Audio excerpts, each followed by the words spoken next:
Hello, everybody, and welcome to the Macaw Podcast Universe. We're excited to bring you the epic finale of the entire Marvel Universe. We know there's a movie after, and there's going to be probably thousands after this, but it's the world's most expensive TV show, but we had one of the best season finales we've ever seen. This movie rules, and this is the Macaw Podcast Universe. You may just be joining us, and you know what this means? This means you're listening to a podcast where Jordan Macaw and Micah Macaw, who are married people to each other, we go and we watch a franchise, and we discuss the sequels. We see if they hold up. We see if we like them. We see if we don't. And basically, I was thinking the other day that another way to put it is we exist to prove people wrong when they say that sequels are never better than the originals. And if you listen to this one and you just get a big kick out of it, and you're like, I'm going to go listen to the other ones, and you get an even bigger kick out of it, and you're like, man, now I have to wait for the episodes to come out. Guess what? You don't. You can go to Micah's Patreon. Wait a second. And you pledge. Is it called pledging? Yeah. You pledge on his Patreon like $1 or $5. There's no dollar option, just $5 or $10. $5 or $10. And then you can get early access to episodes. You get the episodes and bonus on Monday. Eps maybe in the future. I don't know why I'm saying that. No, definitely not bonus as of this moment. We don't have enough time to promise bonus episodes. We'll see where episodes. this journey takes us, though. It's already taken us to Endgame. You get extra. You'll get my music early. Why? I don't know why we're plugging this all right now. And Jordan just hit herself with a cup. Are you okay? Did it hit the tooth? You know, it's embarrassing, not because of what I just did, but that I think I've told you this. You do that a lot. It's an embarrassing amount how often I hit my tooth with when I take a drink. And it's like, when's the day going to happen that my front tooth is just going to get knocked out? Yeah. Well, and one thing you might be thinking of as a listener, maybe you're an avid listener. You're a Mike Combs. You're a Nathan Scherer. You're a Rebecca Macaw. And you think to yourself... Olivia Oh, yes, of course. Signed Silver Linings herself. You think to yourself, man, they're really off bases here, or they're kind of like taking their time to really breathe and sit in the moments. For a 3-hour movie, when are they going to start? Well, here's the deal. Avengers breathes, and we're just copying the movie, but not as good. But we are copying the movie. That's pretty good. Okay, so we kind of tried to tie it in. Just check out patreon.com/Micah Macaw. Pledge the money. Once we get to 10 patrons, you guys get to choose the next series we do. Whenever we're in a series, easy. You get to choose. We're just not going to do Saw or Halloween or anything that has... Listen to our Fantastic Four 15. episode, and you hear a lot of series that we say we won't do. Yeah, but other than that, come on. And, well, you know what? While we're doing housekeeping, we'll just push it off. We have one more episode of Marvel, but in order for you to get ready, we have another series coming up. It's freaking Toy Story. We're doing Toy Story next, folks. Are you announcing it now? Because we're doing it out of order. Okay. Just like time travel. Again, tying it back into Avengers. Okay, so let's talk about Avengers Endgame, a movie directed by Joe and Anthony Russo that came out this year. 2019. Let's talk about our experience going to see this movie. Because we saw it together. And at this point, again, as you've listened along, Jordan and I are full back in. And we're ready to go. We sat next to a middle-aged couple, and it was adorable to see how into the movie they were. I forgot about that. Yeah, especially like ending battle scene when everyone's back. Yeah. I mean, I think the girl, the woman like goes to her husband and is like, oh my gosh, it's like it's that person. What was cool was they were like gray-haired, like older people. Like our parents. No, I think they were older than our parents. I remember them being that. Okay, it doesn't matter. But anyway, it's important. It's pretty important. What was cool was when she was like, oh, that's Black Panther. When Black Panther came out and she got excited, she like did a little clap on her palms. Yeah. And I was on her palms, nowhere else. And I just thought to myself, okay, I did not realize that people that age who definitely don't look like comic book nerds are that into these movies. What does a comic book nerd look like to you, Micah? Not like them. They seem like they probably missed the boat on comics, but I'm probably wrong. They probably grew up reading them. There's a dude walking down the street, and he's apparently a comic book nerd. What's he wearing? in your eyes? He's wearing some sort of pop culture shirt, I guess. I don't know. I guess I've never thought about it till now. Just be careful before you stereotype. Yeah, you're right. It's 2019. That's true. But anyway, I just thought it was strange. I didn't realize that the movie's connected with like everyone in that way. Yeah. And it was cool to see that reaction. And then I remember also when Captain Marvel showed up at the beginning of the movie. Remember, she kind of turned and she was like, "Who's that?" And he's like, "That's Captain Marvel. We haven't seen that one yet, but it's still playing." Yeah. He's like, "Don't worry, we're seeing it right after." Yeah, they probably did. So anyway, this movie's directed by Anthony and Joe Russo. Well, maybe we should talk about what we did after we left the theater. We probably talked about the movie. Well, I just remember pumping my fist, jumping into the air, and saying, "This is the most unbelievable movie. I can't believe it." You really said the most unbelievable movie? No, I didn't say that, but be careful, it's 2019.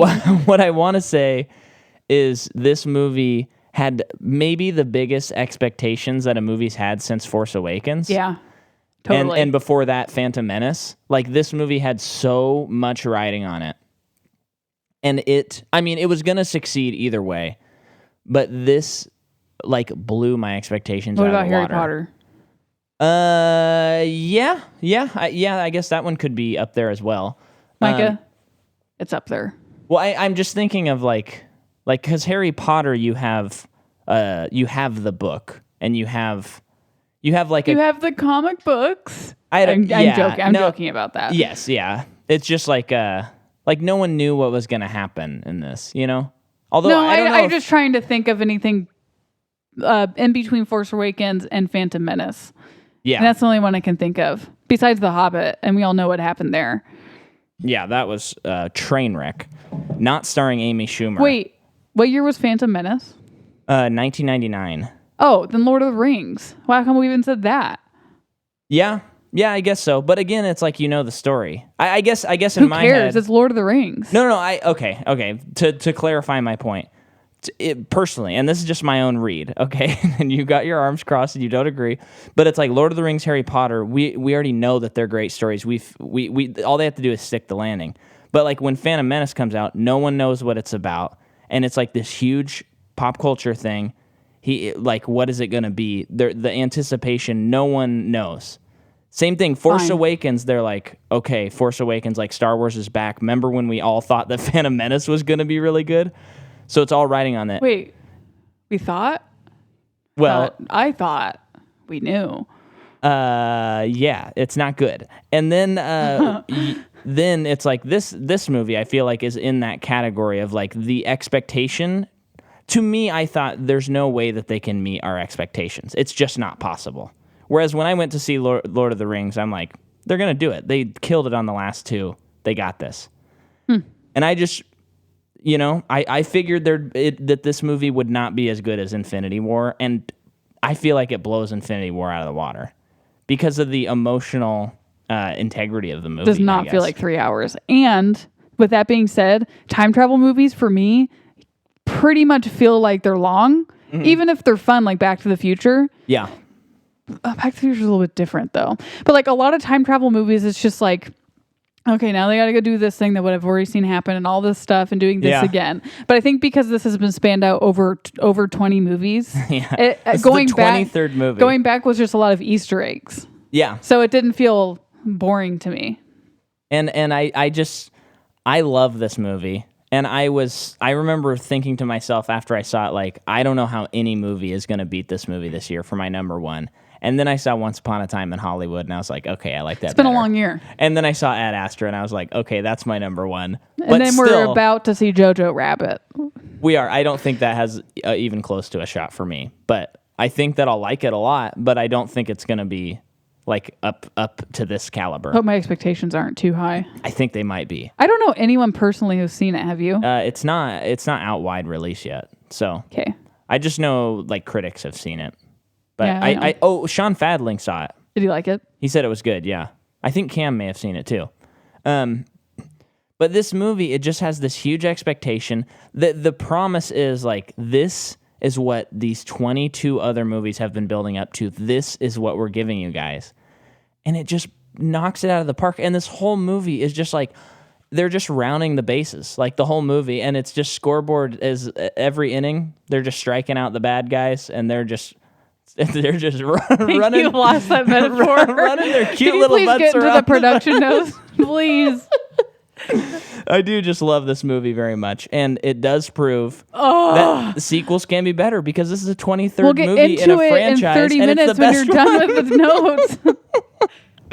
So it's written by Christopher Marcus and Stephen McFeely, who also wrote Infinity War. As we know, in case you missed it, listener, go back to our Infinity War episode. This production is tied pretty closely in with Infinity War. They filmed a lot of it, they filmed the movies back to back. So the actors went through the whole thing. Did you hear that? Did it a little closer. And then Alan Silvestri did the score to the movie. And do you want to talk about the score a little bit? Good. The score is amazing. Yeah, they capture a lot of the themes from previous movies / previous movies. Yeah, like Doctor Strange theme, and then Thanos' theme. I love it, Olivia. And then also one of my favorite things is Infinity War ends with that song. Yes. That for Thanos that has that resolving note, so it's like, oh, it is finished. Mm-hmm. And then when they get back to in this movie, when they find Thanos, it's the same music happening. Yeah. I think. Oh, yeah. You noticed that. That was crazy. But I can't notice it. No, it's Am just I incapable because I'm not a musician? It's just you know how much I've talked about the Thanos ending scene. You'd think that I would pick up on it, and I didn't. Yeah, I know how much you've talked about it. But and then there's the jazzy kind of stuff. Yeah, the heist feeling stuff. Yeah. Finally, we got that out of Ant-Man. And yeah, I love the score to this movie. And there's just a couple of moments. Well, just one in particular when Ant-Man is running to his house in San Francisco, and shut it, violins pick up. Shut it. We are not there yet. Please get through the notes. No. It's produced by Kevin Feige. Trent Opalak did the cinematography, same as Avengers, Infinity War. Comes out April 26, 2019. Production company, Marvel Studios, distributed by Walt Disney. So, in case you were unaware, listener, this is the number one highest grossing movie of all time. It dethroned Avatar. And it's... Thank goodness. And it is domestically, the movie makes $858,337,000. And then get this, the movie makes $2,797,000,000. Let me start over. The movie makes $2,797,800,564 as of the day that I looked this up, which was November 4th. It becomes the highest grossing movie of all time. And this, I want you to see, there was a thought, and they were attempting in early stages to include the television characters in the movie at some point. Okay. So that has already been a thing that was on the radar? Yeah, but then the directors were like, this is going to be too complicated. We shouldn't do that. Which leads me to say that we'll get to it. Like all of them? I think they just were like, oh, we could use some of the TV characters. That was more the thinking. And then the writers and directors were like, we got to just stick to the guys, because this is already borderline too many characters. So the working title of the movie, what they did the production under, is Mary Lou 2. Since many characters are tall, the shooting in the IMAX ratio worked a lot better. As you remember, Infinity War is the first complete IMAX filmed movie, and this follows suit with that. It's all filmed IMAX. So it makes it easier to shoot tall characters? Like framing and stuff like that. Then with other characters, it's I think the ratio, as we talked about in whatever that episode was, I think Ant-Man. Let's not get back under the ratio. I'm not going to get into it, but the ratios are important. Actually, it was Avengers, the first Avengers, because they talked about the ratio of getting Hulk in the same scenes as other characters. So get this. The reshoots for this movie happened in September of 2018. Wow. That's pretty crazy. That's pretty close. And then... Well, no, this movie's in what? April 2019. Oh, I mean, that's still a long time. Okay, but what... I know the editing. I know all of that. But what about if the final reshoots were in January? That's kind of nuts. Yeah, that's cutting it close. And then that is where so I did confirm for sure that the I am Iron Man line came at the final reshoots of the movies. Like, wow. like they were done with the movie and they added that at the very end. So in order for them to break the record, the movie's just climbing, it's climbing, in its first weekend, it makes $300 million, which is obscene. That is such an insane amount of money. Oh, yeah, and Mike and I couldn't see Endgame because we were in Hawaii. Yes. The first week. So, because at any point we were in Hawaii, we were either doing something, or when we got to the other side of Oahu, there was no theater. Yes, because we were going to see it on the other side of the island. And then it just would take just so much time, so much money, all this stuff. Mm-hmm. So then we're in the airport, Portland Airport, connecting flight coming back home. And these people be sitting behind us like, hey, have you seen Endgame yet? And Mike and I immediately just stand up, walk away. Specifically, though, the guy or this girl turned to this guy who were sitting right behind us, and she said that, or have you seen Endgame? And then he's like, yeah, I have. And he was about to start saying stuff, and I just grabbed Jordan. I said, follow me, let's go. And because Jordan was like reading a book, didn't even notice, and I was like, we got to get out of here. I heard it. Oh, you did? Yeah. Okay, I don't remember that. I'm so sorry, Jordan. Can we start the entire podcast over? No. I am live wire. I'm ready to go. No. So, in order for them to beat Avatar, they released an they extra. Switched the blue people for a big green one and one purple one.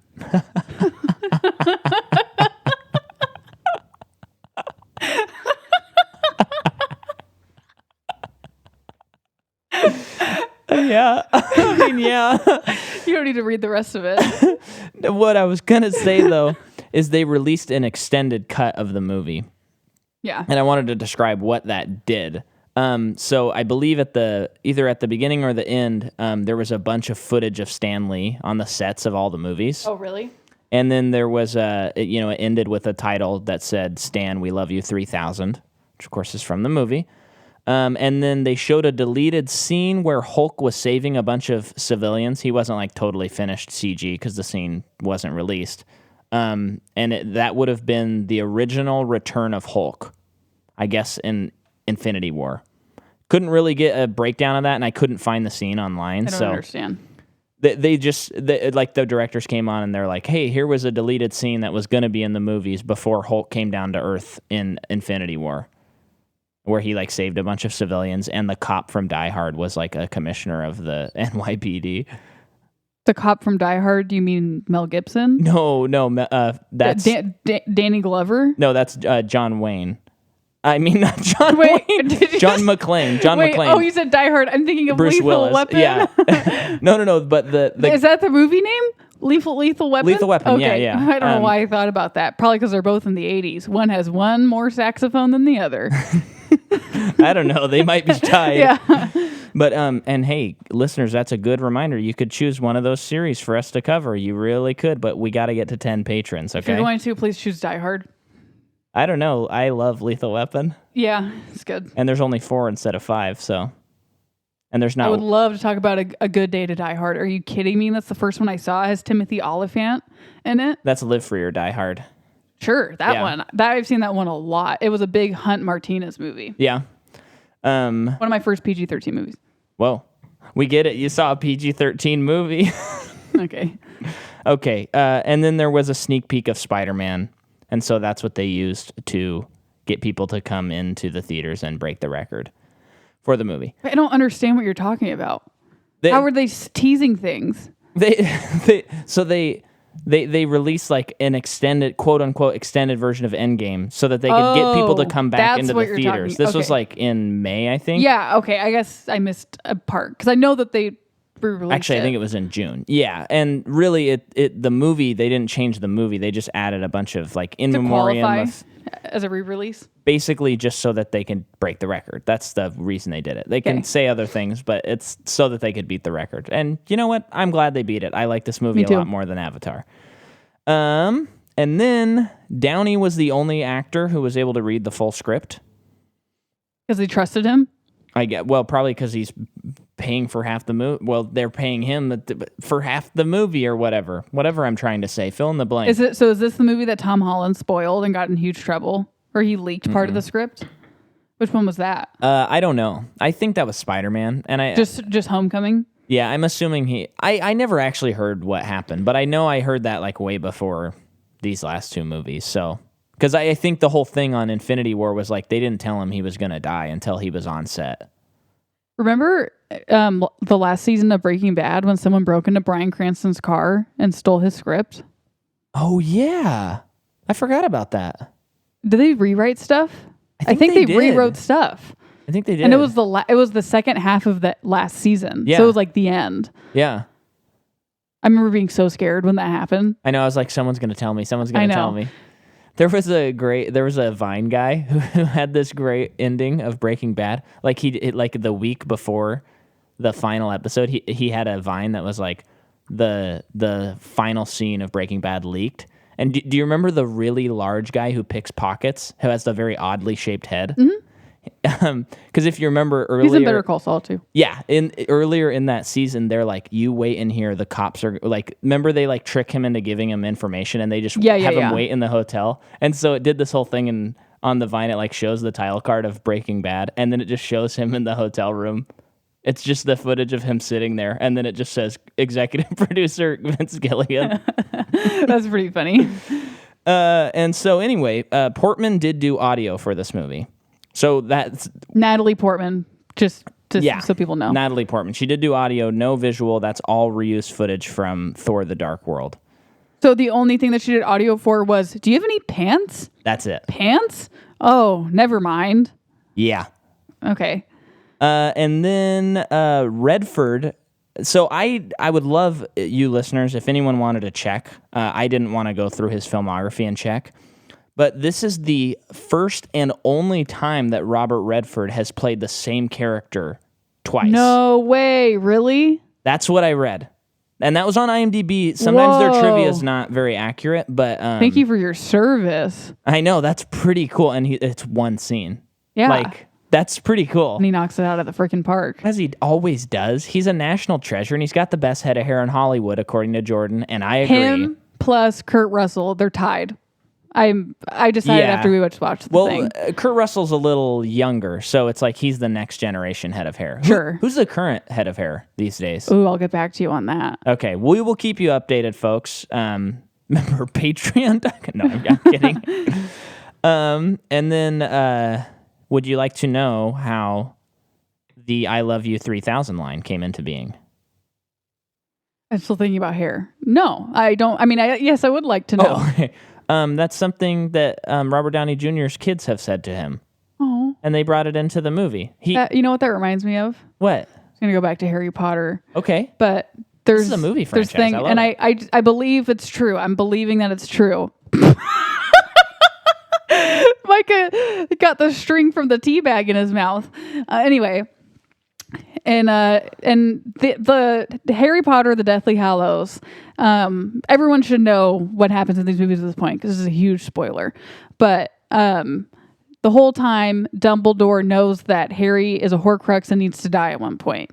And Snape everyone thinks he's always a pill and a bad guy. Mm-hmm. He's always been a good guy because he was in love with Harry's mom and he's always been protecting Harry. Gross. He's always been protecting Harry. He just got a funny way of showing it. And at the end, they're in this flashback, Snape does his Patronus charm, and it's a doe, which I believe is Lily's charm. And I won't get into that. We'll get into that for Harry Potter. But Dumbledore looks at it, and he's like surprised. I hope I'm getting this right. No one tell me if I'm wrong, because I don't care. But he's like, I think he says like Lily, or he's like this whole time. And Snape just looks at him and he says always. And apparently he would read the books every year, or he would read would read the books to his grandchildren. Who? Alan Rickman. Okay. And there's like this quote or something. And it was something that had to do with that line. He always would like say it. Oh, okay. So it's tied to him reading it to his kids. I think so. And it's been a long time since I've read that. blurb, but that's just what it reminds me of. And it's always just like a really warm spot in my heart. Yeah. Snape's my favorite. I love that kind of stuff. So I got 2 more notes for you. Okay. So in this movie, when Tony Stark is skinny at the beginning of the movie, that's all VFX.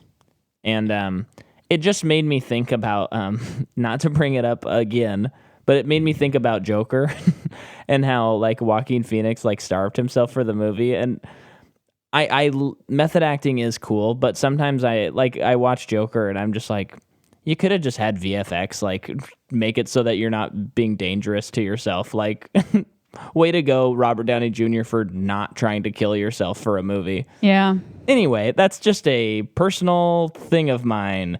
I do like method acting. You know who's but worse than him, sometimes though? it's annoying. Ugh, freaking Jared Leto on Suicide Squad. No. In terms of losing weight. Oh, Christian Bale. Yeah. I think Yeah. that's probably the unhealthiest on film. And I remember thinking that was so cool. I think if I watched the movie now, I'd just be like, I don't think I could ew, ever watch. I've seen it once and I'm like, nope, can't watch that one It again. also isn't a very good movie. No. I remember being like, he went down to 90 pounds for this movie? Isn't Eva Mendes in that movie? I don't or know. is it some other woman that reminds me of her? It might not be her. I don't think it's someone else. Eva Mendes. I don't think so either. I would have remembered. Okay. Just kidding. And then finally, the creator of Thanos, of the comics, the person who made him up, is in the... His name's Stanley. No. He's in the depression room that Captain America is running that meeting at the beginning of the movie. Oh. Where the guy talks about his date. Whoa, that's crazy. Yeah, so he's in that meeting. Kind of cool that they put him in there. How old is he? Is he old? He looks like he's in his 50s. That's not old. No, maybe 60s. I don't know.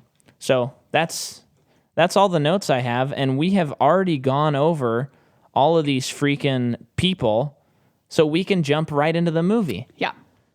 So the movie opens, and when we saw it, I was like, how are they going to open this movie? Because they have this insane task of like re-explaining stuff for the people who either didn't see Infinity War or just haven't watched it since it was in theaters. And then right when it opens on Hawkeye's farm, I'm like, brilliant. Okay. They already got me good. And smart just because he wasn't in the last movie.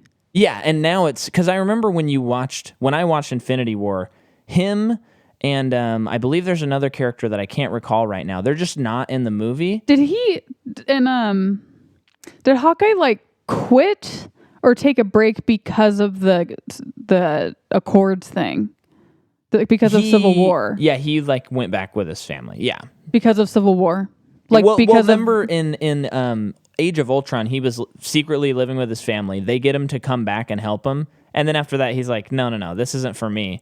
And they're able to rope him in on Civil War again. But he's like, nah. Okay. He's never really, ever since the first Avengers, he hasn't been wanting to be a part of that life. But anyway, so... And there's another character, I can't remember who though, but they weren't in the other movie, and it's kind of this glaring like, how come Hawkeye's not in this? Like, and then right when the scene starts, you're like, oh, this is perfect. This was so Ant-Man intentional. wasn't in the movie. It wasn't. In Infinity War. that was the other one. Yeah. And you're just like, oh, both of those. You think, oh, they're so intentional that they're not in the movie. That was so smart of them. And it's so crucial that Ant-Man wasn't in the movie. Mm-hmm. Otherwise, his character would not serve a purpose. Yeah. And the Ant-Man spiel that we have talked about before is we don't like the solo movies. He's a perfect side character. But in this movie, because I remember going from Ant-Man and the Wasp, I was like, I don't think I like Paul Rudd as Ant-Man. I don't think I like Ant-Man. And when I saw him featured in the trailers of Avengers, I was like, yikes. He looks like he's going to be in a big role, and I don't like that character. Then I watched this movie, and then after rewatching Civil War as well, I'm like, oh, he actually rules. He just shouldn't have his own movies. Yeah. Because he's so good as a side character. He rules in this movie. Yeah. He is so good. And the connection with the family, amazing. And I think you could potentially not watch either of those two movies, and you'd be like, all right. The only thing that is important to know is the end of Ant-Man and the Wasp. I mean, you do kind of need to know about the quantum realm. But really, that movie sucks. It's not good. Boring. But anyway. So then the Marvel card happens, and we hear some like 70s or 80s music playing, and we cut to Robert Downey Jr. and Nebula, and they are in the Guardians of the Galaxy ship. They're playing paper football. They salvaged enough. Well, yeah, I'm just gonna kind of They salvaged enough. Like they found enough parts to give them 38 extra hours on the ship of oxygen. So as you can tell, they're starving.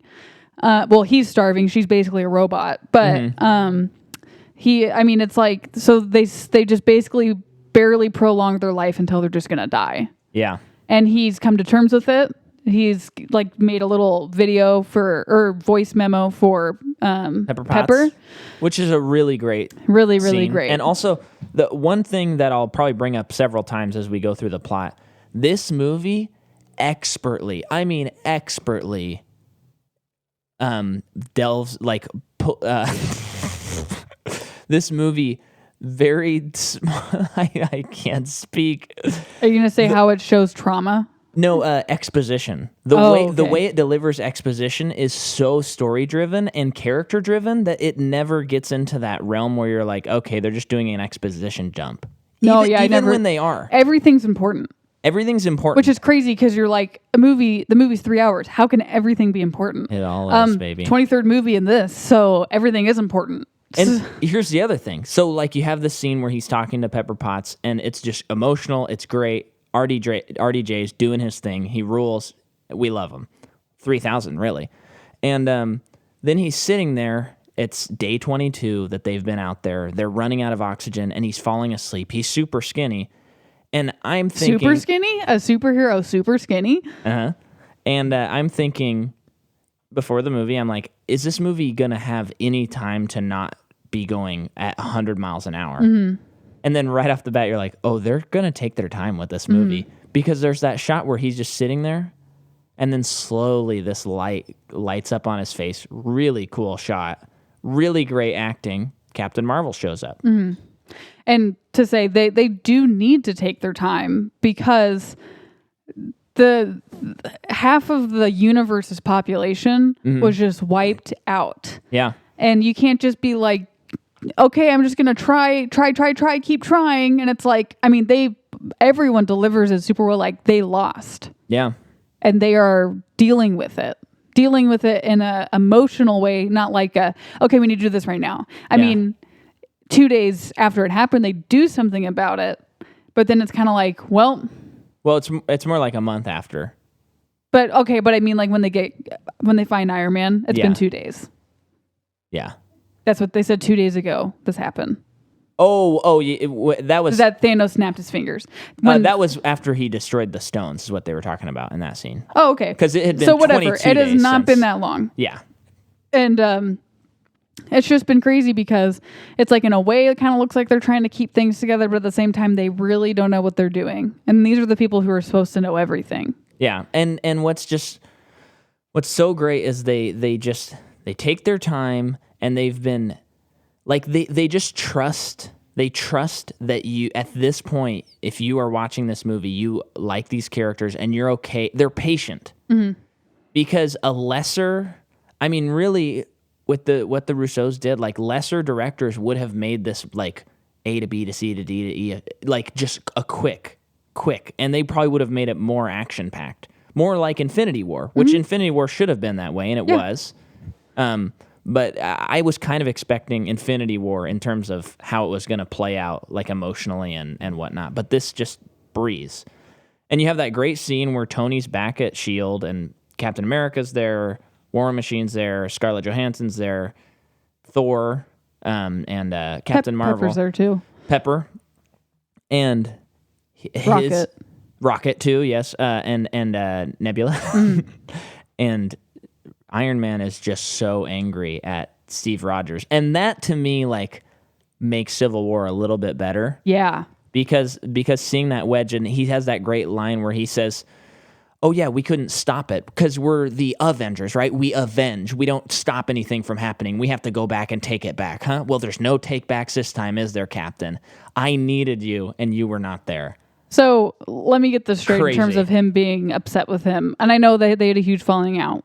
But in Civil War, Iron Man was for the Soviet Accords. Yes. Captain Sokovia America, Accords, Sokovia. yeah. Captain America was not. And that is a big falling out that they had, among other things. So does that mean in Iron Man's eyes, Captain America was unwilling to like answer the call? Well, yes, because in that same scene in this movie, remember he says like, I said we needed to put a shield around the Earth. Okay. And I think part of that is like, well, we do the Sokovia Accords, we can get a little more leverage and we can do some of these things that I have envisioned. Okay. Which obviously he couldn't have done because last time he tried to do that, he created this robot that tried to destroy the Earth. Right. Yeah. But it's his emotions. Yeah. And he takes off his heart monitor thing, which he doesn't need anymore, and like collapses, and you're just like, oh, he's done. Where is this movie going? Yeah. Like what is this? What's happening? And then they find out that Thanos has snapped his fingers again, and they know what planet he's on. He snapped his... Oh, to like get to another planet? Or not snapped his fingers. He just transported because he used the stones, is what they say, I think. Yeah.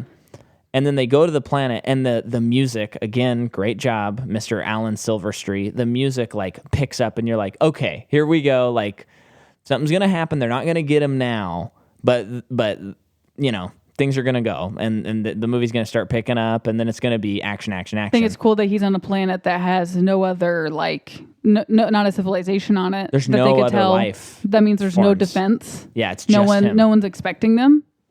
Yeah, so... sorry, go ahead. No, it's okay. So they get down there. He's just, you can see he's just living in this like cabin, cooking food, probably actually resting for the first time in his life. And half of him is like withering away or withered away because he destroyed the stones, and that like killed half of him. Yeah, pretty much. And so, you know, they get there, they're asking where the stones are. He says he destroyed them. They don't believe them. Or do they believe them? I don't know. Everyone's really angry everyone did a really good job because Thanos snaps his fingers, half of everyone goes away. Everyone's really angry and confused. And like in this moment, they're able to confront the problem. Mm-hmm. And it just furthers their anger and confusion because he did something that's irreplaceable. Yeah. Like, at least, like, okay, he snapped his fingers, but you can still get the stones from him. Uh-huh. Like, now it's like he's defenseless, as we can see on this planet. Yeah. But he's already done the thing that you can't take back. And I think it's great when... Well, first of all, I really like that moment with Nebula. You know, when someone's like, he's lying, and Nebula said, my father is not a liar. He's many things, but he is no liar. Yeah, and I just really like that moment that he has Thanos and her have together, and then Thor decapitates him. Yeah, and then Rocket says, "What did you do?" And he goes, "I went for the head." Yeah, referencing the previous movie. Yikes. Yeah, and you're like, okay, obviously time travel is going to have to take place because what now? But when I first saw the movie, I didn't think that. I mean, I just didn't know because no, I really didn't know either. In this universe of things, I didn't think. Besides the time stone, which is destroyed, I didn't think. I didn't think that. That didn't even enter my mind as a possibility because it's not a world in which that has been constructed. Mm-hmm. Maybe in Ant-Man and the Wasp they explained it, but seriously, that movie is a bunch of jargon crap that who knows what they said. But then what's one of the brilliant strokes of the movie is the movie fades to black and it says 5 years later. And you can feel, like, when you were in the theater, both times I saw it in theaters, you could feel this, like, oh, yeah, like from the audience, like, wait, we didn't understand what was happening. Yeah. And I love that it opens on a quiet New York. Mm-hmm. And they show the I'm assuming that's the Hudson or the Bay, I don't know, Hudson Bay or something, and you see all these boats. You see these whales swimming by. These whales, and then you see this auditorium that is very empty with just a small group of people. So it's like a focus group. Not a focus group. Well, it's like a a traumas group where they just discuss their trauma. Yeah. A grief counseling stuff. And it's a really great moment for Captain America because he's, like, in a way leading this group, counseling these people in a way, saying, like, basically we need to move on. Yeah. It's happened. It's been 5 years. Great acting And you have to with keep Chris. moving on. You can just see in his eyes that he has not moved on. Even from 1945 or whatever that was, when he lost the love of, like he was separated from the love of his life and he'll never get her back. Like he still has not even got over that. Good job, Chris Evans. And then the director of the movie, one of them, Yeah. is sitting there and he talks about a date that he went on where he was on this date with this guy and they start crying in the middle of the date. And you just see how this world It's now normal. is They were like, everyone has trauma. because he's like, he cried when we got the salad. And they were like, when did you cry? Like, He was I like, got I it. cried when we got the dessert. Like, but I'm going to see him again. And Yeah. Steve says, that's good. That's good. People are trying to move on. And there's a poster, good world building that says like, what do we do now that they're gone? Yeah. And it's just the whole world has to grapple with this. But what's interesting is, I don't know if it's the next scene, but pretty soon into this, Cap meets with Black Widow, and he talks about how he sees like whales in the Hudson and like the water's cleaner and stuff. So I remember you saying this after we got out of the movie, that like Thanos is here. The weird thing is like Thanos was right. Like the world was starting to correct itself. And not only Earth, just probably the universe. Yeah. Not probably, for sure. Like the universe is like better off because of less population. I mean, of course, not really. Like scientifically, sure. Yeah. But that's it. And it's kind of like Watchmen, how they're trying to unite the world. So Ozymandias like makes a very terrible thing happen so that all the countries have to stop the Cold War. It's because you're like, what you did was wrong, but the outcome was right. That's stuff to wrestle with. It's like a good Chuck Palahniuk book. Yeah. Usually in most books of his I've read, it's like, yeah, I agree with that, but I can't agree with that. That's not right. And then Nihilism. We see the little van from the Ant-Man movies and a rat who doesn't get enough credit because He's MVP of the movie. Without this rat, nothing happens and everybody just moves forward. He steps on a control and Ant-Man is taken out of the quantum realm. And then we see Ken Jeong from Community, another Community reference from Joe and Anthony Russo. And then he has no idea what's going on because he experienced it. It was 15 hours for him, the 5 years. Oh, it was 5 hours. Yeah. Oh, wow. So he's still in San Francisco. Obviously, his car was impounded. So he gets out and he's just going back to... I mean, he sees that the world's in disarray. And then in San Francisco, he finds a memorial. Which is such New a to cool him, thing. never seen them. Like, hit to him, it's like, when did they do this? Yeah. Because I'm sure he was like, how long has it been? And then he sees all these names. He sees his name. And now he's like, okay, where's my daughter? Yeah. And then the music does this thing on the violins. And it's like this really beautiful thing that you kind of wish he ran for another 3 minutes because I just want to hear that song keep going. Yeah, it was so good. So he goes to his daughter's house. Thank goodness she's still alive. And it's, they share their moment. And then he's like, okay, now I got to go. I got to go find the Avengers and figure this out. And he has that great thing where he's hugging her and all he says, they're both crying. And he's like, you're so big, which is just such a human moment. And then, he goes to the Avengers. And he only has met. So before that is when Scarlett Johansson's talking to on a hologram. Rocket. Brie Larson. Don Cheadle. Warrior from Black Panther. Yeah, from Wakanda. Yeah. Basically, she's keeping tabs on what they're doing because they're like out there either in the world or the galaxy trying to just assess what's going on and helping people if they need help. And I like that's when when Captain Marvel's like, like, I won't see you guys for a while. And Rocket's kind of like, oh, what's more important than this? And she's like, the universe. There are other planets suffering like this one. Yeah. So it's like, okay, really good putting that into perspective. Also really important that she is gone until the end of the movie. Yeah. It makes total sense. Also, I'm glad that she wasn't in the movie for very long because she's barely been in this franchise. Yeah. Yeah, and we don't have quite the connection we have with her that we do with literally any other character because she had her first movie 2 months before this movie came out. 3.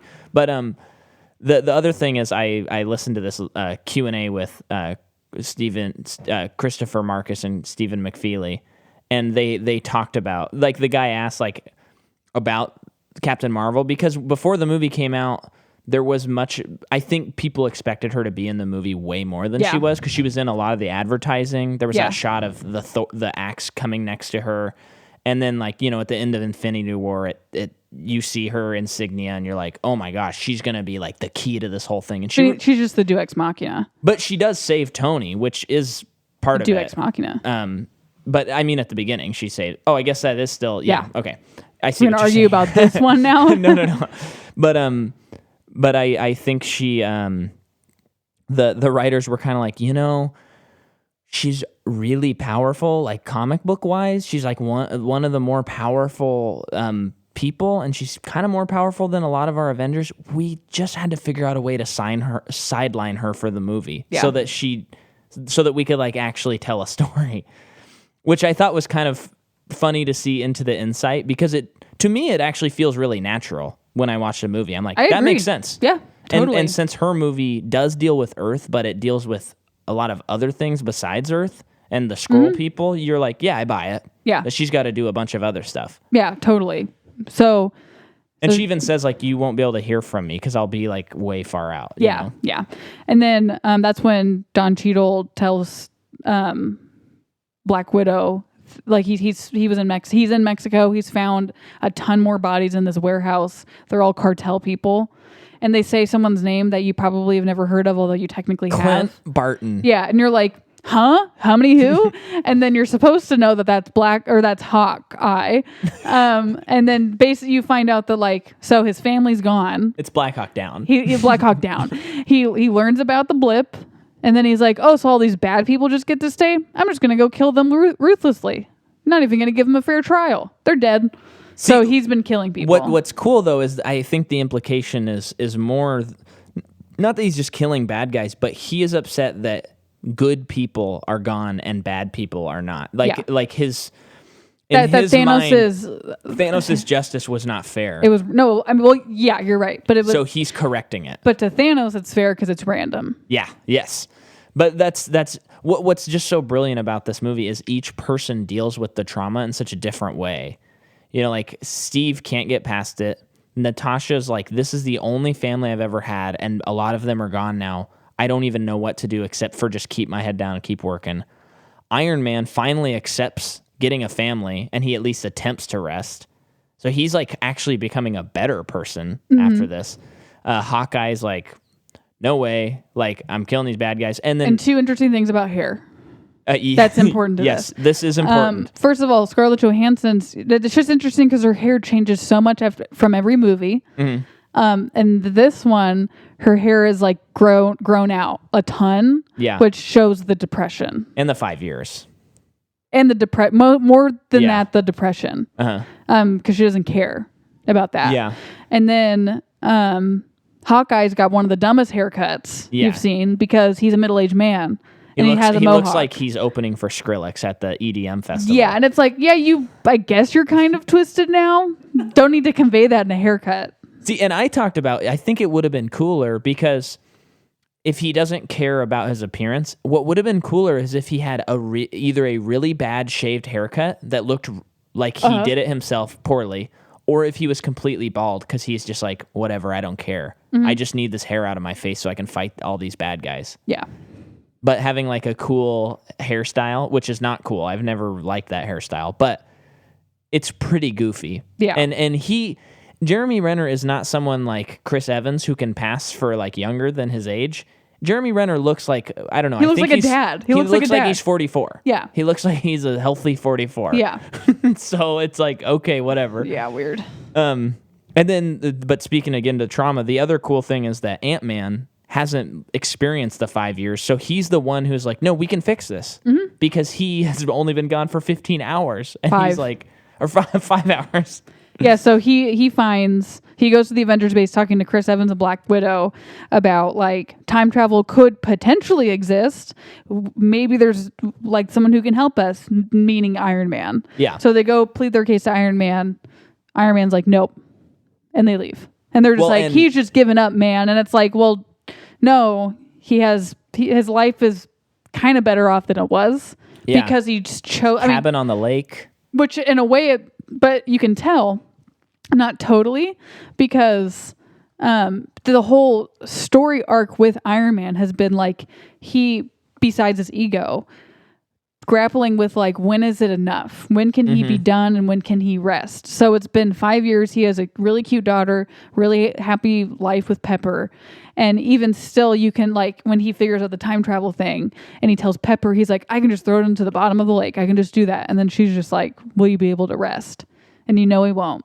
Yeah. So really and great. that's when she kind of steps up as like, she like matures, or she didn't mature. She was already mature. But it's like, you know, she's been wanting him to stop, which rightfully so, because half the issues are his own problems and his ego. Yeah. But this time she recognizes that like, no, you have a chance to do something like completely selfless. Oh, and I just realized that's crazy that he's usually so motivated by his selfishness. And this is the one time one of the few times in the series where he is doing something out of selflessness because he has everything to lose and nothing to gain by doing this. Mm-hmm. That's pretty cool. Yeah, that's pretty cool. So they finish his just arc. Got better. And it's something Jordan and I finally noticed, which maybe you're listening to this and you're like, duh. But at the beginning, his daughter Morgan is in an Iron Man outfit that's blue. And Iron Man says, I'm making that for your mom. Like, stop playing with that. Uh-huh. And I just thought that it was like just the face mask thing. But it's the suit that she wears at the end of the movie. And even though he says, your mom never wears anything, I get her anyway. And so that's like them. my biggest complaint with the movie. And I was like, okay, they did cover their basis on this. Yeah. I'll let it pass. Yeah. I'll let this one slide because they did kind of put the gun in the closet on that one. Yeah, they totally did. Then we see Professor Hulk. So now Bruce Banner, the way he's coped with it is he's finally accepting who he is. Mm-hmm. And he's becoming the Hulk. Mm-hmm. But he's also staying the same. And guess what? I love Professor Hulk. I think Professor Hulk is cool. That was another moment for me where I was like, if we have made 23 Marvel movies and they don't have the audacity to make Professor Hulk, what the heck was all this for? Because these movies should be kind of weird. And they shouldn't be that. They should not like be completely realistic. So when I looked at Professor Hulk, I was like, yes, that is what I've wanted. Funny. That is so cool. So when Tony rejects them, that's when they go to Bruce and they're like, hey, Bruce, is this possible? Right? Mm-hmm. That's what happens. And Bruce is kind of like, No, he's like, let's he's do into it. He's into it. Remember? Oh, yeah, because that's right. Because then they try it with Ant-Man, like and that's when he turns into a baby and an old man and stuff. And then Tony shows up. And because he's like, oh, did he turn into a baby? Yeah. But before that, Tony saw a picture of Spider-Man. And he also had the whole thing that we talked about with Pepper, and he figured out how to fix the time dilation stuff or whatever. And his daughter says, I love you 3000, which is so incredibly sweet. And then he goes there and him and Cap kind of make up on the street. He gives Captain back his shield. He gives him back his shield, which, come on, that's freaking cool. Because talk about a peace offering. He broke his shield in the last time they were together. In Civil War anyway. And then there's that thing where Steve says something along the lines of, like, I hope you can rest or something like that. And then Robert, one of them says something that kind of foreshadows that like Captain America will like retire. I don't remember, but I don't remember what was said, but okay. Yeah, not necessarily foreshadowing, but they say something where when you watch it another time, you're like, oh, cool. Yeah, I like that. Probably not really helpful to not have it specifically told. Now it just sounds like I'm talking about nothing. So fast forwarding, they need to, so that it works, but they need to test it. So Hawkeye volunteers to test it. And he has that really cool martial arts scene that they fake a wonder. That's very cool. Keep going. Then, and he tells Scarlet, don't give me hope. And she says, I'm sorry I couldn't give you hope sooner. Great. Anyway. And what's cool is they're establishing like their bond again because they have to break that bond. Yep. So then he tests it. They send him back to his house at a time that was before the blip.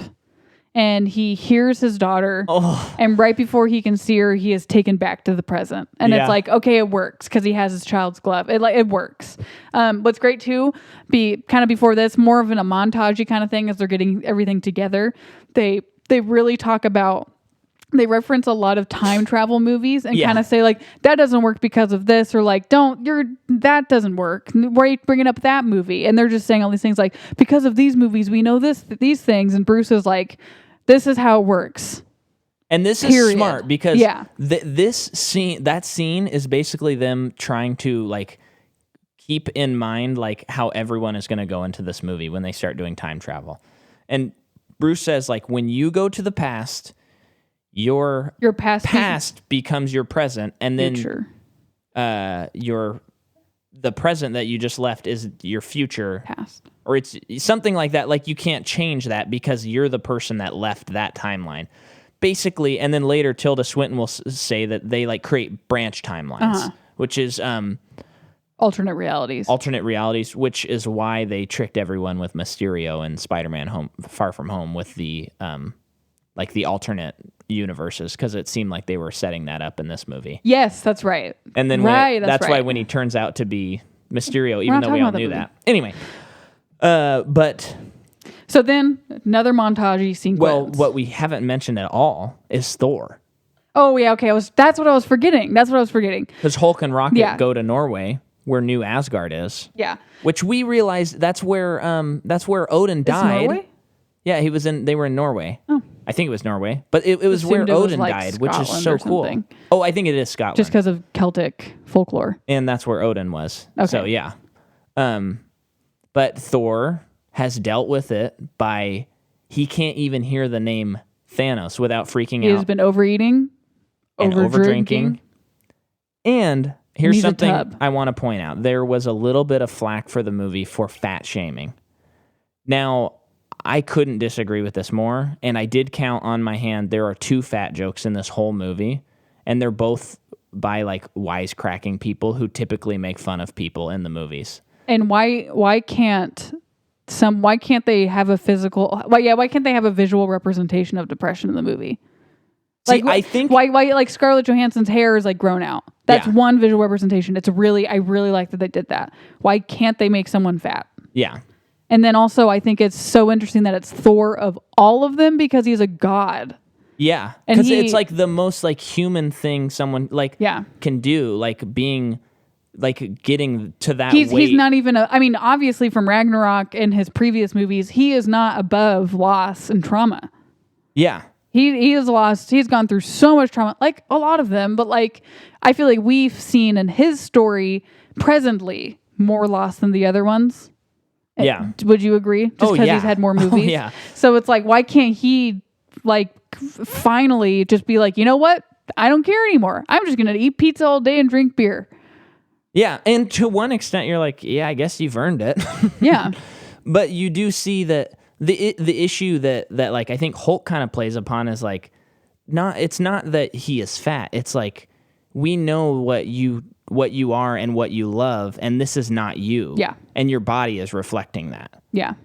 So I don't think it is that. Having said that, I am a skinny person, so, but I don't think it is a fat shaming movie. I think it would have been fat shaming if at the end of the movie when he gets his axe, if he was skinny magically. Yes. Then it would have. But he is fat until the end of the movie. Yeah. And the fact that they stuck to that, I just think is so, shall I say, ballsy. Yeah. Anyway, so they find out that the time traveling thing works. Okay, then they're like, ugh, sorry. So then they're like, okay, now we need to figure out where all the stones are in time. Mm-hmm. So that's quite a long being like 10 minutes of a montage of them figuring it out. And it's just so great that they did that because we needed to remember all these things to validate the story structure. And then just that moment when Black Widow is just like, wait, you're saying there was a time stone? Wait, there are 3 time stones at one time in New York. And they're all like, oh my gosh. Yeah, which just makes it a lot easier. Well, you would think makes it a lot easier for them. So they figure it all out. They assign people to all the stones and then they all go do it. Yeah. So, and they only have enough PIM serum Particles. stuff to get there and back for one round trip. Yeah. And then what is just so great is when it says New York 2012, in my head, I'm like, my head kind of exploded. Yeah. I'm just like, are you serious? Are they actually doing this? And this is when you could get into like, maybe you could do an argument about nostalgia, or maybe you could do an argument about fan service. But I'm telling you, they freaking earned this whole 23rd movie. middle Give me some fan sequence. service. And it is like reflective on what was going on. It's not just doing it for no purpose. Like when I watched this, it was hard to remind myself that they didn't have every single movie planned out to this point, 100%. Because when you watch this movie, you're like, this is too perfect. Like, how did they do this? I mean, again, Christopher and Steven, the writers, amazing job. Yeah. And then they have to go to Dark World, where we see that Natalie Portman didn't want to be involved except for audio. And because the reality stone yeah, is like it's in her, but we see from Dark World. Yeah. So how do we talk about this part of the movie? Because it's pretty complicated. Let's just go each timeline.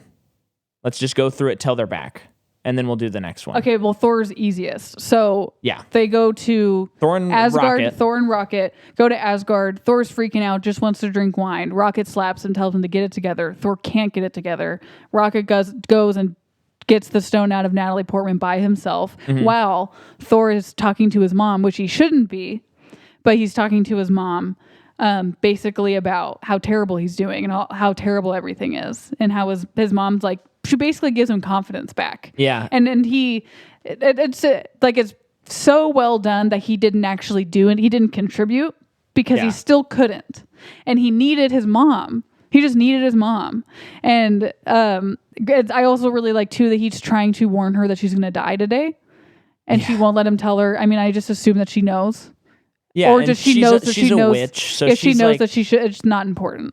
and she's like, this is how it's got to be. And then, and he's been struggling with, like, he has this burden of being a god, and he is a fallen god, basically. Like, what's he going to do? They get the stone, and then he goes, wait a second. And he reaches out his hand, and the hammer from Dark World comes in. And you're like, oh my gosh. And he goes, I'm still worthy. Yeah. And that's a beautiful moment. Yeah. And then you're like, but what is Thor going to do That's what I think. Dark World? But then you find out later that Cap brings it back to him. That's what Cap was doing. Oh, yeah, that's true. That's true. Yeah. That's so, right. and then another thing that I wanted to mention, but yes. Again, speaking about the Natalie Portman thing, the reason I'm so concerned about this next Thor movie, that she is supposed to be like becoming the Thor, is that she didn't participate in this movie except for audio, like we said. And you might go, well, maybe she wasn't available or something like that. But they got Robert Redford to reprise a role, something of which he's never done in his life. And he is a retired actor.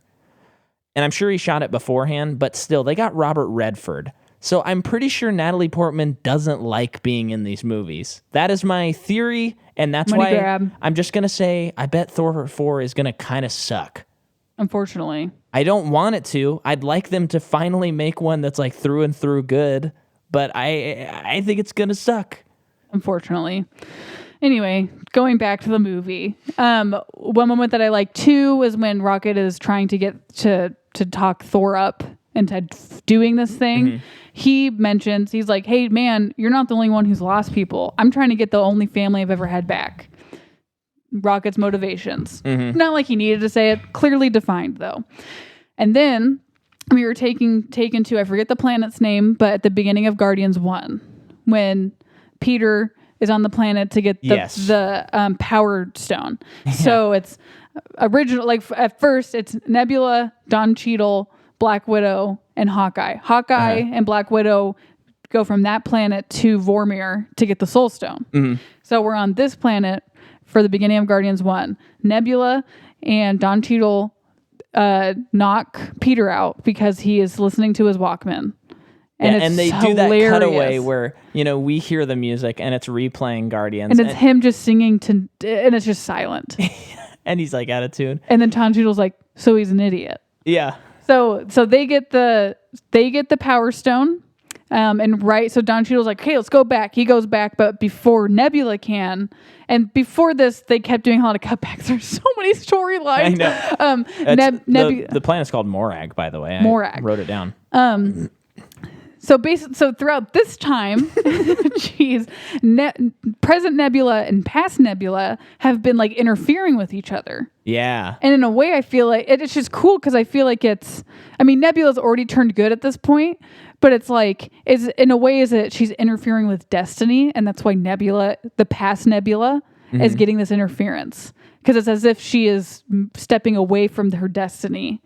And that is affecting the past. Okay. That's how I see it. Okay. That's cool. Yeah. So then, past Thanos, past Gamora, past Nebula find out that they are going back in time to get the Soul Stones, or all the stones. And Thanos discovers his destiny has been fulfilled. Yeah. And now he has a new purpose. Let them get the stones, and he will continue to let his destiny be fulfilled by, like, once they get the stones, I'll get them again and destroy them. And so Nebula's captured by them, period. Then we go to Vormir. Yeah. You want to take that one over? So when we're in Vormir, they Hawkeye and I always want to say Scarlet Witch because Scarlett Johansson, Black Widow, they see the Red Skull. They go up to the top, and he tells them that one of them is going to have to die. You have to lose something, soul for a soul. Cool, because this is the second time we've been here, and you would think, like, doesn't someone know at this point that, like, someone has to sacrifice someone to get this stone? No one ever discovered that besides Thanos and Gamora, and one of them's dead. Actually, both of them are dead. Yeah, all they know is that he went there and Gamora wasn't there. They don't know how it happened. Didn't come back. Yeah. And also, what was cool, again, another score thing, when Hawkeye and Black Widow meet, and I think it was in Tokyo, part of the Soul Stone theme plays, like a couple of notes from it. In that scene? Really? Yeah, it's either that scene or another scene that they share. So it's like he's crazy. hinting at that they have to go there. And then they like fight because neither one of them wants the other one to go. And Scarlet is like, this is my family. I have to do this for them. And he's like, he still has a family to fight for, to stay alive. But he's like, I've done so much bad. You saw what I did. And she has such a bad past. And she's like, I don't judge people on their worst mistakes. And you're like, dang. And I'm thinking to myself, I thought I didn't like this character. Yeah. And as we discussed in Civil War, we're Black Widow. We're fans pro Black now. Widow. And then Scarlet falls to her death, and Jeremy Renner gets the Soul Stone. Now, one thing I do want to mention is after seeing this movie for a third time, I am excited to see Black Widow, but I really feel like this was like I don't need that movie. Okay. You know what I mean? Okay, I understand what you're about to say. We don't have time to talk about that. Okay. I'm just gonna nip that one in the bud, because when that movie comes out, we can talk about it then. Okay. Is that okay? Yeah, that's enough of a sentence for me to say. Okay. It's just, this is such a long movie. We're like halfway through it. Yeah, this is an extra long Let's one. go to Earth. How about? Yeah, you take over for Okay. So I'll take over when they go back in time a second time. Cool. Don't forget about Hulk. Go ahead. Okay, we're on Earth.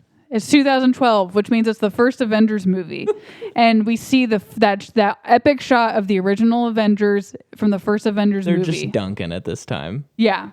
And then they all have to split up and go do get the stones that they need to get. And pretty funny because they're like, okay, Hulk, you just got to smash things. Like, look like Hulk. Yeah. And he just goes over to a car and he kind of kicks it. And he's like, I think it's gratuitous, but whatever. Yeah. So Hulk his job is to go to, what's it called? I mean, Doctor Strange's house before it's Doctor Strange's house. Yeah, the Sanctum. The Sanctum. Yeah. And at that time, Tilda Swinton is the one in charge of that Sanctum. Yeah, and she's like fighting some of the things. And so you're like, wait, so she was there during the Battle of New York, like also fighting stuff, protecting the Sanctum? Cool. Yeah, she's sweet. So he is, trying to talk her out of it, and is like, hey, I'm just going to take this thing no matter what. And she pushes him outside of Hulk. Yeah, so now it's so Bruce Banner cool. and Hulk. And she just, so it's like to talk to Bruce's like spirit. Uh-huh. So I want to watch the movie again right I know now. that's one of my favorite scenes actually is their thing. Yeah. And I just feel like because the Doctor Strange, funny enough, that movie's so logical. Yeah. That I just really like their conversation about it. So partly too it's is because she knows probably more than anyone else. Yeah. At this point, or and just what's in general. also cool is like with Hulk, he doesn't get a lot of time to like shine on his own besides being Hulk. So to see him just use his intellect, like talking to another person that's not an Avenger and reason with them is kind of thrilling. It's easy to forget that Bruce Banner's a scientist. It really is. Yeah. Especially as a Hulk Bruce Banner now. But Professor Hulk. So they're discussing it, and he's explaining pretty much everything that's happened and why he's here and why it's so important. Yeah. And she explains to him at that point that you guys are creating different realities at this point. And if you take this soul stone away from me right now, you are creating a reality that will have negative repercussions on everything else. Yeah, and when she pulls the thing, you're thinking if they pull out the time stone, then that one beast, the whatever from Doctor Strange would succeed and take over all of Earth. Oh, so I didn't even think about that. Yeah, she's thinking about that because remember, she saw into the future and saw how she was going to die. So she already knows about that threat. Yeah. She probably knows how Doctor Strange stops him. That's why she gives him the time stone. And then, so, all of that. Well, what's great is he gets Hulk gets to the sanctum and he's like, "Where's Doctor Strange?" And she's like, "Oh, he's performing surgery a couple blocks away." Because it's 2012. Yeah, you're about 5 years early, she says. He's not the Doctor Strange yet. Yeah. Which means he has to deal with her. Mm-hmm. So as she's explaining that to him, he basically he gets to a point where he's like, "Yeah, you've got me. I don't know how to combat your argument, but why would Doctor Strange just give up the stone?" And she's to Thanos, and she was like, "What did you say?" He's like, "He just gave up the stone." And she's just was like, "Why would he do that?" And he's like, "I don't know. Like maybe he made a mistake. Maybe he just gave up." And then she's like, "Or maybe I made a mistake by not giving." Like maybe she will be making a mistake right now by not giving Bruce the stone. Therefore, that convinces her you need to take the stone, and of course, it will be brought back to her. Yeah, it'll be because that's how he explains that to her, that it'll be returned. Yeah, at this exact if anything in this moment, it'll be returned. I can't wait for Doctor Strange 2. I know, I got so excited about it. So then then he gets the stone complete. Okay, I'll take over. Cool. So now. Then Robert Downey Jr. goes up into Avengers Tower. It's after the events. Loki's getting taken away. And there's a great scene where Cap is in the elevator, and you're thinking, oh, they're going to have another elevator fight. But he just says, "Hail Hydra," because he knows that they're Hydra this time around. Takes the case. He fights himself because himself thinks he's Loki. I'm just being really bullet pointy here. Yes, please. Earlier, Ant-Man, Robert Downey Jr. says, "Man, that costume did nothing for your ass." And Ant-Man says, "As far as I'm concerned, that's America's ass." And that's one of the best lines in any of the movies. And then when Captain America beats Captain America, he looks at him and he's like, that is America's ass. And there's just that great moment where they're fighting and the Captain America from 2012 goes, "I could do this all day." And he goes, yeah, I know. And you see how he's grown and he's a little less like 1940s Captain America. Yeah. And it's just great. And that's another like Professor Hulk where I'm like, cool. If we can't have this in a Marvel movie by this point, these movies shouldn't exist. Right. I'm just like, yes, he's fighting himself. I'm pumping my fist, just going, heck yeah. And then they try to get the stone. They fail. Loki gets away with the Tesseract into his own show on Disney Plus. Seriously? Yes. They got Tom Hiddleston. Yeah, that's one of the Disney Plus shows that they announced. So they got Tom friggin' Hiddleston, and we can just assume that once he portals away, it's his adventures after that, which is perfect because he wouldn't want to run into the Avengers ever. So he can just do his own thing, and they could make the show last however they want, and they still have this beloved character. Brilliant move on their part. Also makes sense to the story. So they get the time stone, and they have the scepter, and they're like, "But we don't have the Tesseract. What are we going to do? And we only have enough Pym particles to go. We can't do anything." Then Robert Downey Jr. is like, "Wait a second. My dad had the Tesseract." They go back in time again, and plotting-wise, quick note, really cool that they do run into issues, and it's just enough that you are really on the edge of your seat. Like, I don't know how they're going to pull this off. This heist is crazy. It's a time heist. And so Captain America and him go back. He gets closure with his dad. He gets to actually interact with his dad before he was born. And then Captain America sees Peggy Carter again. Question. Shirley from The Office, from Parks and from Community is there. Your question. So why did they need the scepter if they just needed the Tesseract? The scepter was another stone. Really? Yeah. So there's this. The Tesseract's like the portal stone. Yeah, that's the space stone. Space. Then you have the time stone, soul stone. The scepter is the mind stone. That's the one that later turns into vision. I guess just because they both look blue. Yeah, but when you break it, it's yellow, I think. Oh, okay. No, Yeah. Soul Stone's yellow, so it's probably orange or something. Yeah. Anyway. Yeah, I forgot. Yeah, that stone is Vision. How weird is that? Yeah. Like later becomes him. Yep. Anyway, they do all that. They go back. Everyone's like, woohoo, we did it. Meanwhile, sneaky Nebula has snuck on. And everyone finds out that Black Widow died. Yeah, and that's a great moment where everyone's like, did we pull it off? Did we pull it off? And then they're like, where's Natasha? Hulk says it first, too, which kind of reminds you of their connection. Yeah. Hulk and Natasha, and you're like, oh, no. They get sad, and then they finally are like, cool, we can fix it. They put the thing on. Hulk snaps his fingers, and the way they introduce their success is beautiful. Yeah. Because Ant-Man walks outside this corridor, and he sees like all these birds around this tree, these hummingbirds, and you're like, oh. And then Hawkeye gets a phone call from his wife, which I was getting close to tearing up on that one when we watched it, because you're just like, oh my gosh. And the way he answers the phone, great acting on Renner's part. He's just like, hello. Better than that. It's almost as good as what I just did. And then Nebula has snuck in Thanos' ship from 2014. And then there's this big final Return of the King, Black Gate, Return of the King, open door. Like, this is the epic showdown. They bomb Avengers headquarters and it is destroyed and everyone's under the rubble. And Rocket is pinned under rubble and Hulk is trying to hold up walls so that Rocket and Don Cheadle aren't drowning. And then Hawkeye is the one who is close to the Infinity Stones, and he takes it and starts running because these aliens are running after him. And then at one point, Iron Man and Captain America find Thor, and Thanos is in the rubble sitting and waiting for them. And wait for the Infinity Stones, because he tells Nebula, go get the Infinity Stones. And she's like, what will you do? And he says, I will wait. And then Cap and Thor and Iron Man are like, I think it's a trap. And then I think Thor's like, I don't care. Well, I think it's Iron Man. He goes, I don't much care.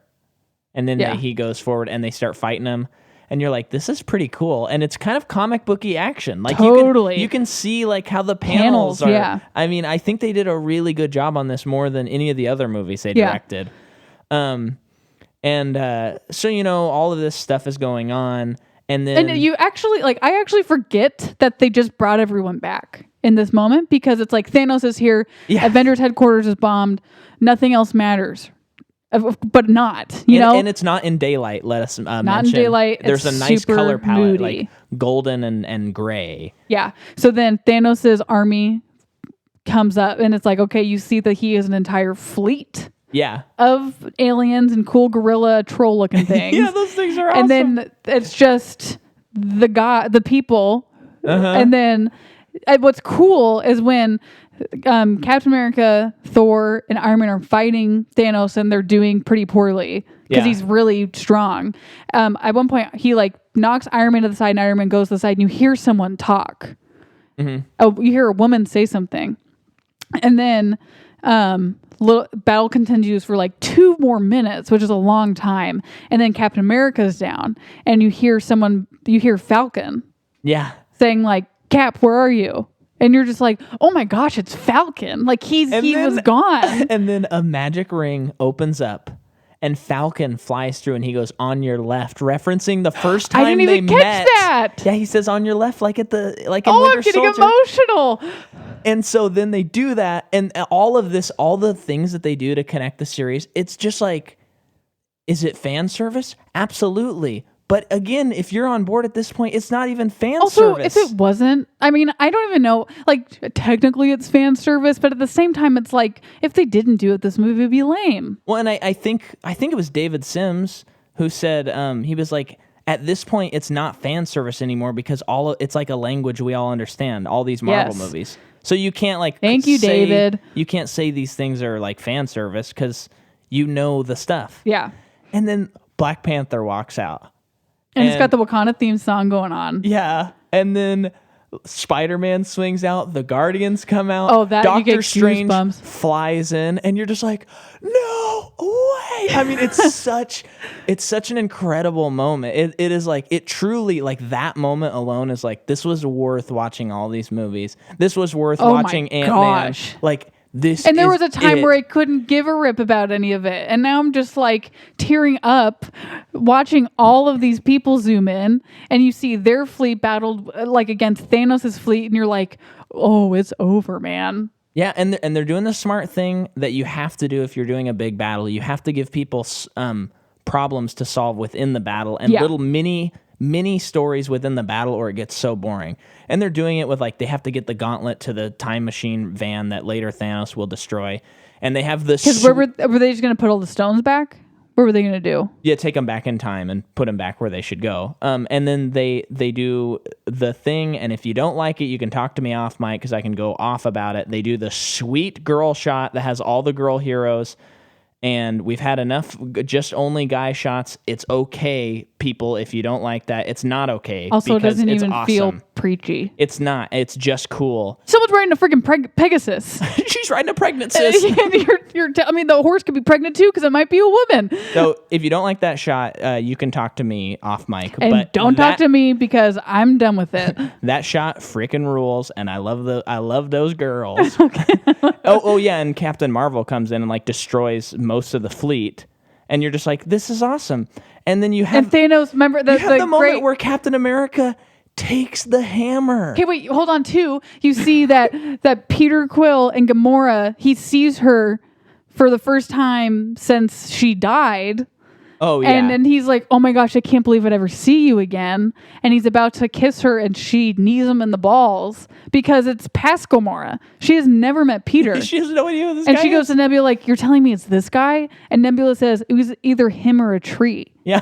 So it's just like, it's one of those things where it's like, cool. I'm glad that they didn't just like come back and she's just like, I think I have a weird connection to him. I mean, he kind of feels that way a little bit, but it's like, it's There's not like consequences. there's That's what I like. consequences. And it's just like, I hope Guardians 3 is about him getting her back or not. Yeah. Maybe not. And so then Cap gets the hammer and Thor goes, I knew it. And there's that and everyone's shot pooping their pants in the theater and in the Macaw household. they really are. And Thanos is like pushing the axe into Thor, just like Thor was doing to him in Infinity War, like the exact same thing. And then Captain America's shooting lightning and stuff, and you're like, this is so amazing. It was so cool. It was Whole so freaking sequence is amazing. And what's cool is when Captain Marvel shows up and she starts fighting Thanos, you know, he's just kind of like, oh, you're annoying like a fly. And she's got this force field around her and he can't even punch her. Pretty he can't cool. even punch her. And he does a cool resourceful thing where he takes one stone out of the gauntlet, the power stone. And that's the only thing that can get her off of him. Yeah. The only thing. Pretty cool. And what happens next? So battle is nuts. Spider-Man is cool, does his insta-kill legs. Ant-Man is huge and punching those big things from the 2012 Avengers. Amazing. And then finally gets down to it. Everyone's like getting worn out. And then Iron Man does the switcheroo. And Thanos says, I am inevitable. And he snaps his fingers. Nothing happens. he sees, And then Iron Man turns and he has all the stones on a gauntlet that is just made out of his nanotech suit. And he goes, I am Iron Man. Snaps his freaking fingers, and all the bad guys start turning into dust. And they kind of reference / mirror a little bit that shot that ends Infinity War where Thanos slowly sits down and he looks out into the distance, content. But this time he sits down and then he looks out into the distance and then he puts his head down and disintegrates into dust. And it's perfect. Mm-hmm. And mind you, what's another cool thing about the whole Thanos stuff is the last movie, you're just like, I get it. I get this guy. I get what he's doing. And in this movie, when he gets to that point where he's like, I'm just going to restart the Earth. No, he's going to restart the universe. The universe. And he's like, and he, well, I just really like this moment. It's a great villain moment. Yeah. Where he's like, you guys have pissed me off so much that I'm going to obliterate not only the Earth, but the universe and start my new one. And they will know nothing but gratitude. Yeah. And they'll say, and I think Captain America was like, but it will all be built on blood. And Thanos says, they'll never know. Yeah. And it's like, oh man. But what's cool is in this movie, they did so much work with Thanos in the previous movie. It's his movie. And then in this movie, they don't give him the time of day, really. No. And they just show that he is a sadistic, insane person. Yeah. And it's cool that, like if this was just the one movie, you'd be like, man, there's not enough Thanos. Like, I don't get it. But it's cool, the juxtaposition of, like, most of the other movie to this, where it's like, no, this is about the Avengers, you jerk. Yeah. Iron Man dies. It's beautiful. It's sad. He dies with Pepper right there, which is, I'm glad that's and important. Spider-Man's And Spider-Man. right there. And Don Cheadle's right there, too. Yeah.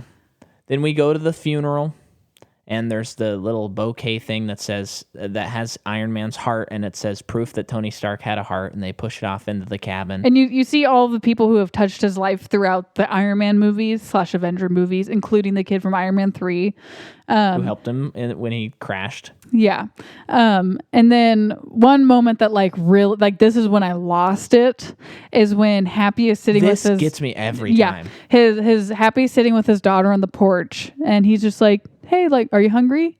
And she's like, yeah. And he's like, what do you want to eat? And she's like, a cheeseburger. And I didn't realize this because this is only the second time I've seen this movie, but I didn't realize the first time I saw it that that's what Iron Man asked for in Iron Man 1 when he got back to America. We made a big fuss about, but now it's but then Happy's nice. like, your dad loved cheeseburgers, but I'm going to make you all the cheeseburgers you want. And you're just like... John Favreau in this scene, he's in like 2 scenes in this entire movie, and I think that's the only dialogue he has. Oh, it nearly brings me to the way he chokes up and straightens his tie. He is such a... in that scene. John Favreau, I mean, I've only seen him in the Iron Man movies and Elf. Yeah, and as the doctor. I think that's it, but I'm even including Elf in this. He's a great actor. So charismatic, not even charismatic is probably the wrong word. He is just such a human... He just is human, you know? He's so good. It's just, he feels like just a salt of the earth New York guy. Yeah. To me. And I bet he is good in that movie Chef or whatever. Is it that one? Yeah. I bet he's great in it. And then the soundtrack changes to the theme that was just playing on guitar, which is really nice because they haven't featured that instrument very often. And it is at the moment when it's Hawkeye and Scarlet Witch. And they're talking about how they've lost. Well, it's Hawkeye's like, I just wish there was some way we could tell her to tell Black Widow.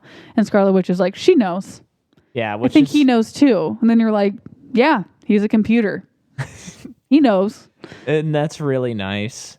And then the scene that got me in the theaters that didn't get me this time, though, I think because now I've seen Spider-Man, but is when he walks into okay, I'm getting a little, but when Peter Parker walks into high school. Oh, Micah, I lost it on that part too. That shot is kind of like this indie shot, and he looks so alone, and yet he's in a crowded place, and he turns, and then Ned and him share this moment. Do you see that Ned is crying? Yeah, do you see that? And he just hugs him, and they're both just crying, and everyone's just going on about their normal business because I mean it's the blip is reversed, everyone's back, gets back to normal life, but it's also like Ned knows what Peter went through. Yeah, and it's just he has been waiting for 5 years. Because I don't know if Ned was gone or not. He was blipped.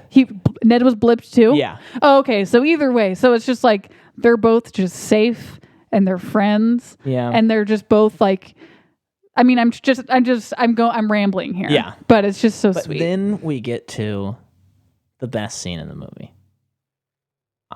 Captain America is going to set all the stones back. We should just mention one quick thing. Yes. Just because it's important.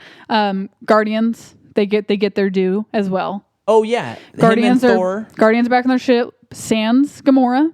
Because we don't know where she is. But yeah, Thor is now on the ship, and you're just like, oh my gosh, is Thor going to be in the next Avengers or Guardians movie? Is he going to be a Guardians? Says, the Asgardians of the Galaxy, and you're like, I hope so bad that he is in the whole movie. I hope so bad. Yeah. Great pairing. They have a little, like, I'm the man. No, I'm the man. Him and Chris Pratt. Really funny stuff. Yeah. And then we have the best scene in the movie.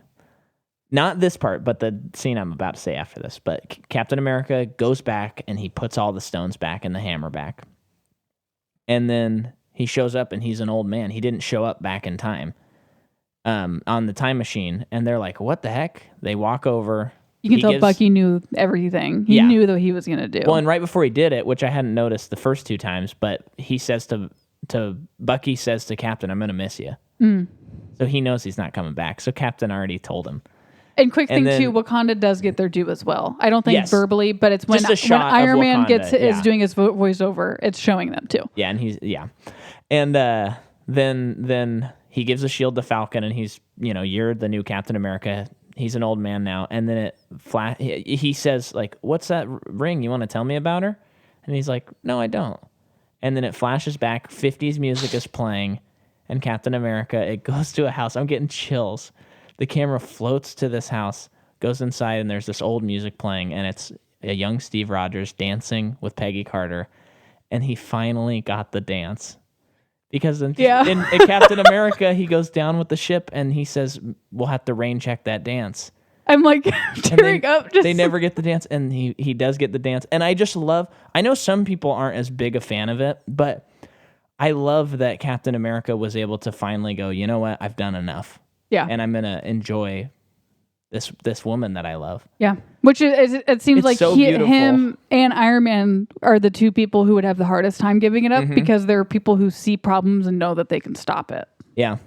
And another thing that I will tell the listener, the second time I saw this movie, it'll hold another special place in my heart because when I got out of the movie, I had a lot of music stuff to work on. There's probably podcasts to work on, but I told Jordan, I was like, hey, when you get off work, I want to just go and like do something with you because I love you and you're my wife. Brag much. And the movie just made me, it inspired me to do something. And that's why I love movies. They can get that out of you. Yeah. And so we went and we hiked around Jacksonville and it was a really nice day. And we saw lizards. There were a lot of lizards. You remember that? Or did you forget this day even happened? Uh-huh. You forgot? Yep. Oh, that's a bummer. Well, I forget. I know. I remember you wanting to do something. I don't remember that's what we did. Yeah. And it was nice. And this movie rules. This time around, I went on my Letterboxd account, which you can follow. It's Mel Tarman. And I said, you know what? I said, I'm ready to pull the trigger. This is 10 out of 10 for me. This is probably like top 20 movies. I love this movie. It's amazing. And it does the promise. And if I had to rate them, and Jordan would agree, it's number 4, Avengers 1. Number 3, Avengers Age of Ultron. No. Number 2, no. Avengers Infinity War. And the number 1 Avengers movie is Endgame. Oh, you just mean Avengers movies? Uh-huh. I thought you meant all of them. No. Okay. No, just the Avengers. Yeah. Wait, which one did you put second? Infinity War? Or I did it. They get better with each movie. Yeah. That's what I think. Yeah. And I hope that they can. I think that this is like kind of the height of the universe. I'm still ecstatic to watch the rest of these movies and just keep watching them, but I don't know that they will ever be able to build something up like this and be able to do this sort of thing again to me emotionally. I feel like I am sort of a little bit back to what I was before rewatching all these movies, like with this new phase happening. Mm-hmm. I do feel like, okay, here we go again. Yeah. So I think that, like, ironically, because all of this was so great, just perfect. Yeah. It's just like, now I feel like they have to prove themselves again to me. And like, why do they think that they need, besides money? Like, why do they think they have something more to say? Yeah. Which there's still a lot out there. Yeah. And well, I'm glad they're exploring new and what excites me about Phase 4 is they've announced so many titles that I'm not even familiar with, and I'm like, interesting. So I think they're like, we told that original story, we did what we wanted to do, now we can get weird. Mm-hmm. And we can do some stranger things, like go with like us. Stranger Things. But I don't know that they'll ever be able to get that. Like this movie being the number 1 movie of all time now, I personally, and you can put this on record, and maybe It will be on record. Maybe I'll be wrong, But I don't think that they're ever going to be like in that same position again where they're vying for the number one movie of all time. Yeah. Because this is like The Thing. They did it, and I don't think that that people are going to feel that same way. And I'm not saying this in a negative way. It's just this movie's so good. Yeah. It's amazing. Love it. Join us next week as we do Spider-Man Far From Home, and we round out Phase 3. Finally.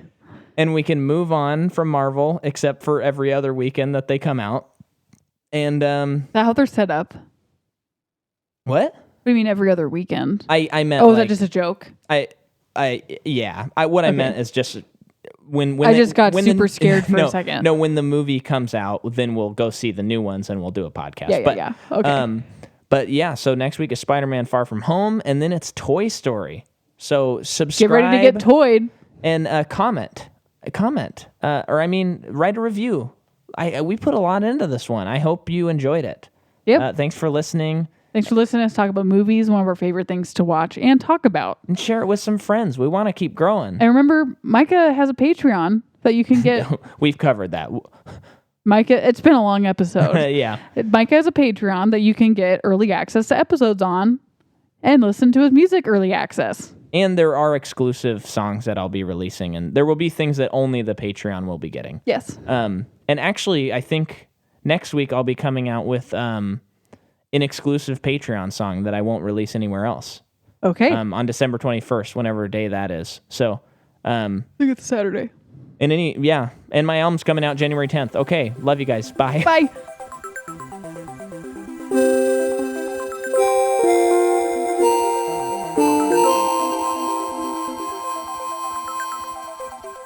What's that from?